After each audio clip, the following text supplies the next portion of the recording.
जय हिंद दोस्तों, आप सभी का स्वागत है आपके अपने सैनिक वेलफेयर यूट्यूब चैनल में। दोस्तों, ओआरओपी का रिवीजन शुरू हो चुका है। कुछ लोगों के कोरिजेंडम पीपीओ उन तक पहुंच गए हैं, कुछ लोगों के एंटाइटलमेंट्स डिटेल्स उनके पास पहुंच गई हैं, इस पर ओपन करने पर उनको मिल रहा है और कुछ लोगों की बढ़ी हुई पेंशन भी क्रेडिट हो चुकी है और कुछ लोगों की अभी तक बढ़ी हुई पेंशन नहीं, पुरानी पेंशन ही आई है और उनके कोरिजेंडम पीपीओ नहीं आए हैं और ना ही उनको इंटाइटलमेंट डिटेल्स उनको मिला है कि 1 जुलाई 2019 से उनका क्या इंटाइटलमेंट बनता है। ये प्रोसेस ओआरओपी का, और जैसा आप सभी जानते हैं पिछली साल से इस पर में डेटा माइग्रेट हो रहा है। यहाँ पर एक बहुत ही इम्पोर्टेंट आज मैं आपके लिए वो इन्फॉर्मेशन लाया हूँ जो आपको निहायत ज़रूरी है जानना। वो क्या है? देखिए दोस्तों, सावधान, क्या छिपा है कंसेंट में ज़रूर सोचें। आपसे स्पर्श के अंदर एक कंसेंट लिया जा रहा है, उस कंसेंट में क्या छिपा हुआ है वो आपको जानना बहुत ही ज़रूरी है। मैं आज आपके लिए इसी संदर्भ में कुछ डेटा लेकर आया हूँ, वो इन्फॉर्मेशन लेकर आया हूँ जिसे आप देखेंगे तो आपके होश उड़ जाएंगे। दोस्तों, जब आप स्पर्श के अंदर लॉगिन करते हैं तो आपका यहाँ पर नाम आता है और फिर आपके पास ऑप्शन आते हैं कि आपके पास क्या, आपने अपना आइडेंटिफिकेशन चेक करना है, पेंशन स्लिप चेक करनी है, आपने आपका डॉक्यूमेंट चेक करना है और जितने भी फंक्शन है वो ओपन होते हैं। तो यहाँ इस पेंशनर्स के पास में एक ये पॉपअप मैसेज आया हुआ है जो कि acknowledgement undertaking of refund of access payment, refund of access payment, उसके लिए अंडरटेकिंग इनसे लिया जाना है, यानी कंसेंट चाहिए पेंशनर से। यहाँ पर ये बड़ी इम्पोर्टेंट बात है। आपको याद होगा पिछले काफ़ी समय पहले कुछ पेंशनर्स की पेंशन से ये कहकर रिकवरी की गई कि आपके पास एक्सेस पेमेंट आया हुआ है। तो कई पेंशनर्स के सामने इतनी मुसीबत आई कि उन्होंने न्यायालयों के दरवाजे खटखटाए और ये मैटर सुप्रीम कोर्ट तक गया और सुप्रीम कोर्ट ने कुछ 4-5 ऐसी कंडीशन दी कि उन कंडीशनों में विशेषकर निचले दर्जे के कर्मचारियों से रिकवरी नहीं की जा सकती, इस तरह का जजमेंट दिया। इसके बावजूद भी यहाँ पर ये कंसेंट मांग रहे हैं और कंसेंट में क्या तक मांग रहे हैं, देखिए सिर्फ इतना ही नहीं, यहाँ देखिए, I further hereby undertake and agree to bind myself and my heirs successors executors and administrators, यानी कि मैं और मेरे बाद मेरे उत्तराधिकारी, यानी आज सपोज करिए कि मैं पेंशनर्स हूँ और मैं अब चला जाता हूँ इस दुनिया से, मेरे बाद मेरी फैमिली से एक्सेस अगर उसके पास पेमेंट हो जाता है तो उसको रिकवरी देने के लिए बाध्य होगी। और अब मेरे बाद मान लीजिए फैमिली के पास ये मैसेज आ जाता है 4-6 साल के बाद, 2 साल के बाद, कि पेंशनर्स की पेंशन सेट करते समय उनको 2 इंक्रीमेंट फालतू मिल गया था और उसकी रिकवरी इतना एक ह्यूज अमाउंट बनती है, उनसे भी रिकवर किया जा सकता है। इस तरीके का एक एग्जाम्पल मैं यहाँ आपके सामने लेके आया हूँ जो आपके बोर्ड पर मैं आपको दिखाता हूँ। ये आपकी आंखें खोलने वाला एग्जाम्पल है। देखिए दोस्तों, ये SBI के CPCC का एड्रेस है जहाँ से ये मैसेज दिया गया है, लेटर जिस पेंशनर्स को दिया गया उनका डेटा छिपा हुआ। इसकी स्टडी में डिटेल में कर रहा हूँ और आपको इसके ऊपर डिटेल इन्फॉर्मेशन वीडियो लेके आऊँगा। क्या है subject? Matter extremely urgent matter है और ये इनको एक लेटर दिया गया है। देखिए दोस्तों, इनको कहा गया है कि आपको 4,35,495 रुपये एक्सेस पेमेंट हो गया है। इसके लिए आप अपना पेंशनर्स कंसेंट दीजिए और इनसे जब पहली बार ये बताया गया पेंशनर्स को और इनको पहले बार ये सब फिलअप करके दिया और पेंशनर्स को डरा धमका के इस तरीके से बताया पेंशनर्स को कि वो डर गए और उन्होंने कंसेंट दिया, उनकी पेंशन से पैसा कटना भी शुरू हो गया।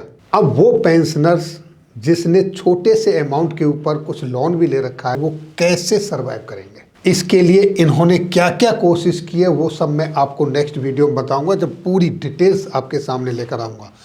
मैं चाहता हूँ कि ऐसा आप में से किसी के साथ ना हो, इसलिए ये सारी इस तरह की इन्फॉर्मेशन मैं आपके लिए लेकर आ रहा हूँ ढूंढ ढूंढ कर।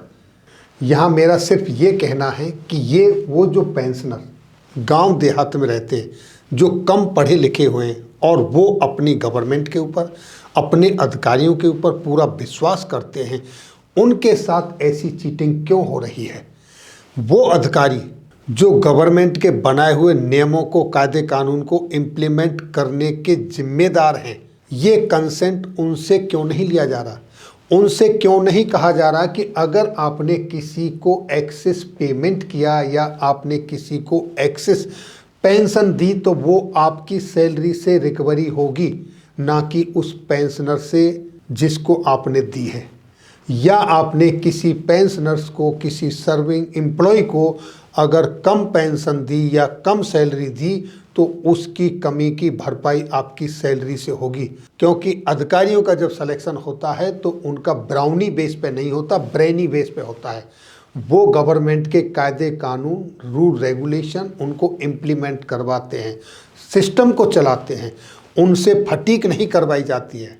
वो जवान नहीं है, उनसे लेबर का काम नहीं कराया जाता है, उनसे मजदूरी का काम नहीं कराया जाता है, उनसे ताकत का काम नहीं कराया जाता है। तो उनकी रेस्पॉन्सिबिलिटी बनती है। उनसे कंसेंट क्यों नहीं लिया जाता कि अगर इस तरह की गलती होगी तो उसकी रिकवरी आपकी सैलरी से होगी? अगर ऐसा हो तो ये इस तरह के लफड़े एक के बाद एक कभी कोई आएगा ही नहीं। अब देखिए दोस्तों, यहाँ पर जब आप नेक्स्ट करेंगे तो आपके पास फिर अगेन एक मैसेज आएगा। वो क्या है? Please submit mandatory declarations to avail service of Sparsh portal. यानी स्पर्श पोर्टल की सर्विस अवेल करने के लिए मैंडेटरी डिक्लेरेशन है, उसको सबमिट करें। जब आप ये सबमिट करेंगे तो फिर आपके सामने एक पॉपअप मैसेज आएगा, एक्नॉलेजमेंट लिया जा रहा है। देखिए क्या, consent for receiving notification on mobile number and email ID. आपके मोबाइल नंबर पे, ईमेल आईडी पे आपके पास नोटिफिकेशन है। ये घुमा फिरा के यहाँ इस तरीके से कंसेंट लिया जा रहा है, लेकिन साथ में किसका है? एक्सेस रिकवरी का इसके पीछे, पर्दे के पीछे छिपा हुआ आपसे कंसेंट लिया। अगर यहाँ पर आप सेंड ओटीपी पर करेंगे तो आपके पास एक ओटीपी आएगा, वो डालेंगे और आपका कंसेंट चला जाएगा। इसके बाद क्या होगा? कभी भी कोई भी रिकवरी के नाम पर आपकी पेंशन से आप सर्विस कर रहे हैं तो आपकी पे से रिकवरी होगी। तो यहाँ पर इस तरीके से आपसे कंसेंट लिया जाएगा ताकि आपके बाद आपसे या आपके बाद आपके उत्तराधिकारी, आपके फैमिली, आपके बच्चे जो भी हैं, उनसे भी रिकवरी की जा सके इस तरीके से। तो प्लीज़ सावधानी से देखें, अनजाने में इस तरह का कोई कंसेंट ना दें। जब भी आप कुछ यहाँ पर एडिट करें, कुछ भी, तो उसको सावधानी से समझ के और अपने साथ वालों से, किसी अपने दूसरे जानकार से पूछ कर करें। और ये आपकी सबकी जिम्मेदारी बनती है। जो आपके पेंशनर्स भाई, दोस्त दूर दराज के इलाके में हैं, जो नहीं जानते हैं, जो सोशल मीडिया पर नहीं हैं, उनके साथ इस तरह की इन्फॉर्मेशनें ज़रूर शेयर करें।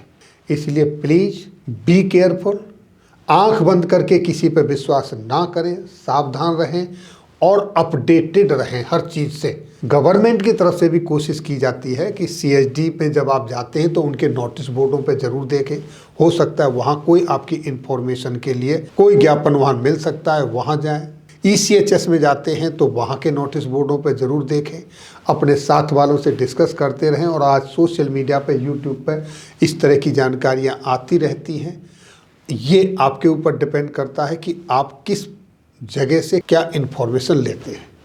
अफवाहों पे ना जाएं, ऑथेंटिकेटेड न्यूज़ देखें, उसका स्रोत जाने कि खबर कहाँ से निकल कर आई है। और जब आपको यकीन हो जाए कि ये सही खबर है तो अपने दोस्तों के साथ शेयर करें।